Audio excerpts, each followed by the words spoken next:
With the insane amount of crimes and horrific current events being plastered in the news headlines, it's quite easy to overlook some of the psychopaths that are committing unspeakable acts on a regular basis, especially in America. Today, I've got a recent arrest of a serial killer that I hadn't even heard of, and I'm betting you haven't either. This maniac is linked to at least 7 charges related to killings in both Missouri and Kansas, as well as several charges including fraud related to thefts of debit and credit cards acquired during the course of his crimes. Now, by looking at this guy's picture, he's definitely giving off some serious Charles Manson vibes to me. You'll see what I mean a little later in the video. He's an interesting looking dude for sure. But aside from all that, and before we get into this case, don't forget to like, subscribe, and comment. I publish videos regularly, true crime and serial killer related content, and I've got some great videos coming up soon, so don't miss out. Now let's get into it.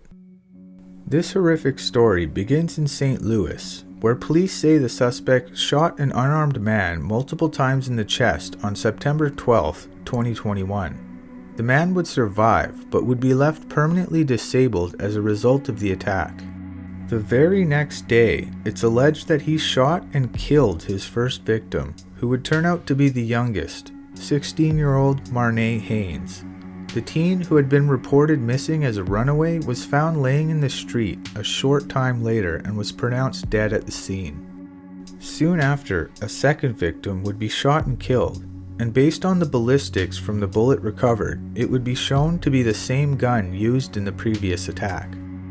On September 16th, Pamela Abercrombie was found shot dead in the streets of St. Louis, and roughly 2 weeks later, Lester Robinson would be found dead of a gunshot as well in the same area. Only 3 days after this, 24-year-old Casey Ross was discovered dead from gunshot wounds in a vacant lot at the intersection of North 15th and Molanphy Street, also in St. Louis. Not long after these victims were found, and possibly in an attempt to evade capture by changing his locations, the killer would strike in Kansas City. 2 victims would be found shot dead in the same apartment complex. Damon Irvin and Rao Farrow were both found in their respective units at the Wyndote Apartments complex.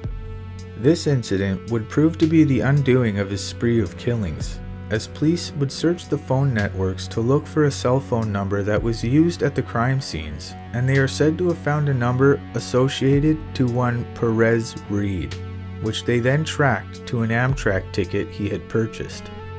Following this lead, the FBI would track Reed onto an Amtrak train headed out of Kansas City, where they would follow him and take him into custody without incident while he was attempting to board a bus to Missouri.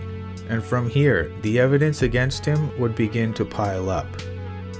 When Reed was arrested, he was found in possession of a key that would end up fitting a deadbolt lock inside the apartment of one victim who Reed was most recently charged with killing, Stephen D. Johnson. Also found inside Johnson's apartment was an empty cigarillo package with DNA that was connected to Reed.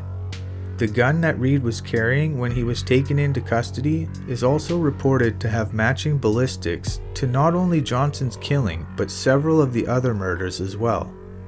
A witness is also reported to have identified him as a man who had been staying with Johnson for some time, referring to him as the serial killer from St. Louis after seeing his photo on the news and noticing his very hard to miss crescent moon tattoo between his eyes.